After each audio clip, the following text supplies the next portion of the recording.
एक भुतही हवेली की कहानी। गांव के किनारे एक पुरानी हवेली खंडहर बन चुकी थी। लोगों का कहना था कि वहां रात को अजीब आवाजें आती हैं, खटखटाहट, किसी के चलने की आहट और कभी कभी धीमी सी कराह।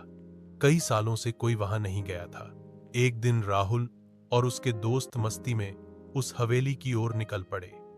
दरवाजा जंग खाया हुआ था, लेकिन जैसे ही उन्होंने धक्का दिया, वह चरमराहट के साथ खुल गया।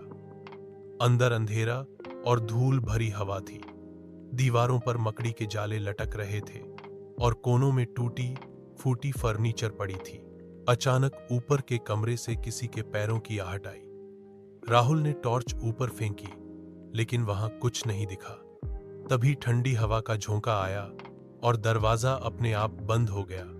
सबके रोंगटे खड़े हो गए। सीढ़ियों पर चढ़ते हुए उन्होंने देखा, एक कोने में सफेद साड़ी पहने एक औरत खड़ी थी। उसका चेहरा आधा परछाइयों में छिपा था, लेकिन आंखें चमक रही थीं। वह धीरे धीरे उनकी तरफ बढ़ने लगी। डर के मारे सब नीचे की ओर भागे, लेकिन नीचे पहुंचते ही उन्होंने पाया कि बाहर जाने का दरवाजा गायब हो चुका है। सिर्फ ईंट की दीवार थी। पीछे मुड़कर देखा तो वह औरत अब ठीक उनके सामने थी। उसने ठंडी बर्फ जैसी आवाज में कहा, अब तुम भी यहीं रहोगे, हमेशा के लिए।